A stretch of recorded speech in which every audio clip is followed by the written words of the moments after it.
Lecture de la parole de Dieu. Matthieu chapitre 13, Bible Martin, intitulé La parabole du semeur, du livret, du grain de moutarde, du levain et plusieurs autres. Lecture de la parole. Ce même jour-là, Jésus étant sorti de la maison, s'assit près de la mer, et de grandes troupes s'assemblèrent autour de lui. C'est pourquoi il monta dans une nacelle et s'assit, et toute la multitude se tenait sur le rivage.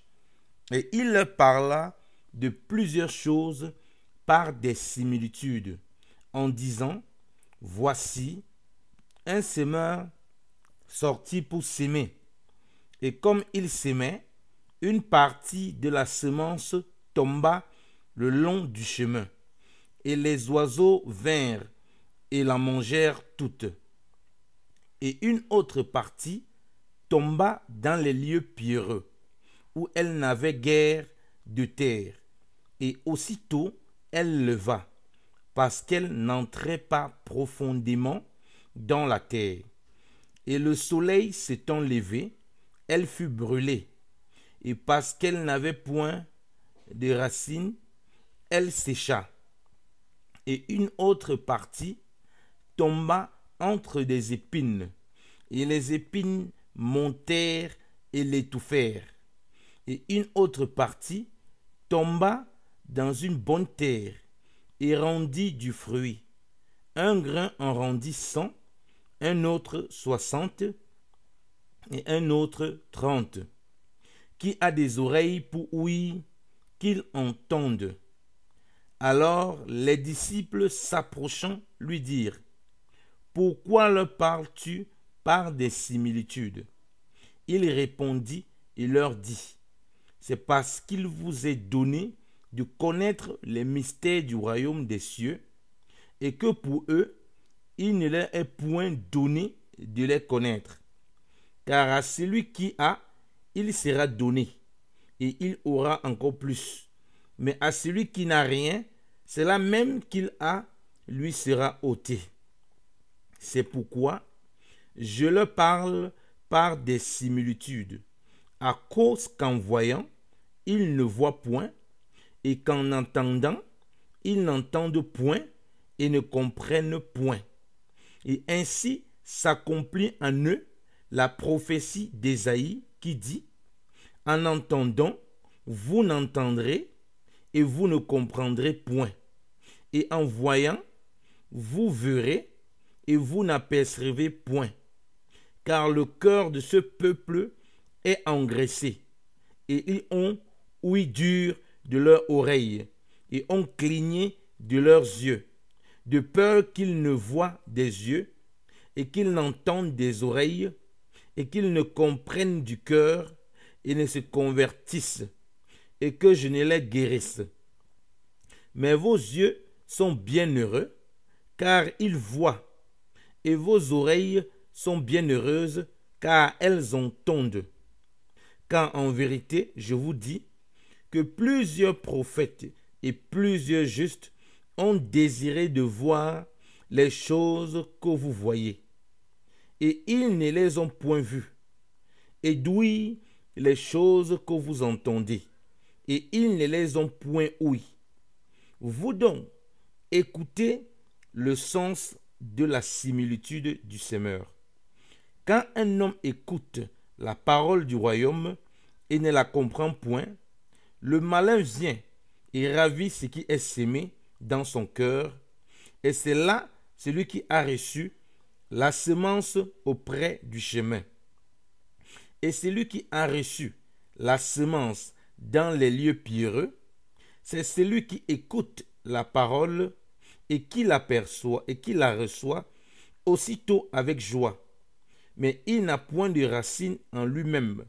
C'est pourquoi il n'est qu'à temps, de sorte que dès que l'affliction ou la persécution surviennent à cause de la parole, il est aussitôt scandalisé. Et celui qui a reçu la semence entre les épines, c'est celui qui écoute la parole de Dieu, mais l'inquiétude pour les choses de ce monde et la tromperie des richesses étouffe la parole et elle devient infructueuse.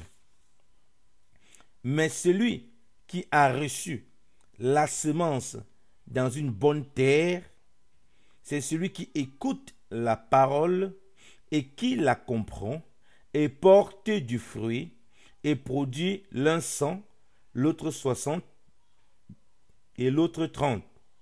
Il leur proposa une autre similitude en disant: le royaume des cieux ressemble à un homme qui a sémé de la bonne semence dans son champ. Mais pendant que les hommes dormaient, son ennemi est venu qui a sémé de l'ivraie parmi le blé, puis s'en est allé. Et après que la semence fut venue en herbe et qu'elle eut porté du fruit, alors aussi parut l'ivraie. Et les serviteurs du père de famille vinrent en lui et lui dirent: Seigneur, n'as-tu pas sémé de la bonne semence dans ton champ? D'où vient donc qu'il y a de l'ivraie? Mais il leur dit: c'est l'ennemi qui a fait cela.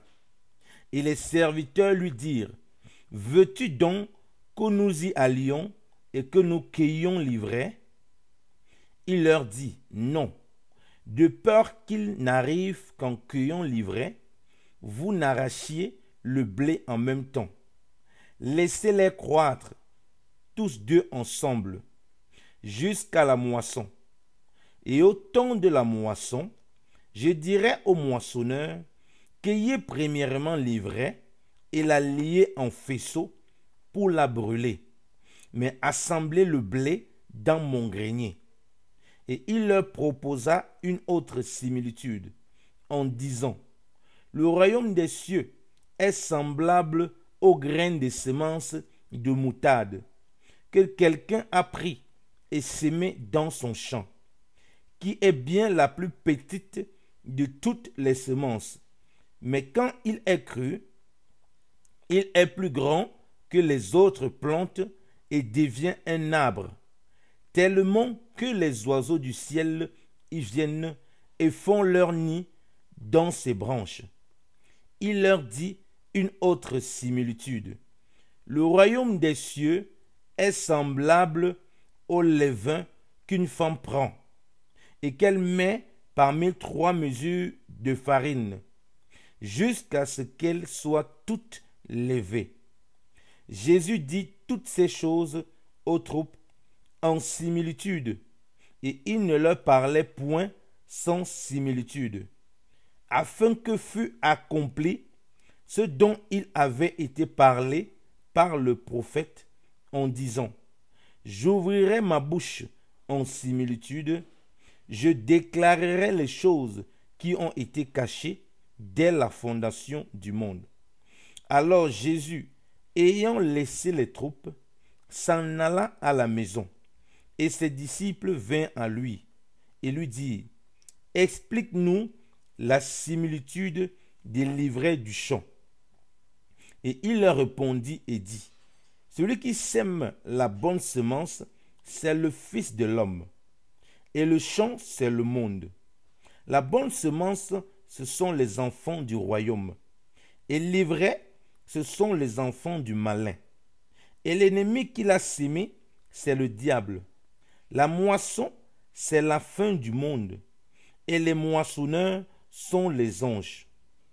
Comme donc on cueille l'ivraie et on la brûle au feu, il en sera de même à la fin de ce monde. Le Fils de l'homme enverra ses anges, qui cueilleront de son royaume tous les scandales et ceux qui commettent l'iniquité, et les jetteront dans la fournaise du feu. Là il y aura des pleurs et des grincements de dents.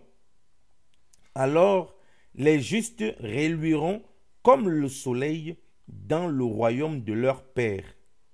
Qui a des oreilles pour ouïr, qu'il entende.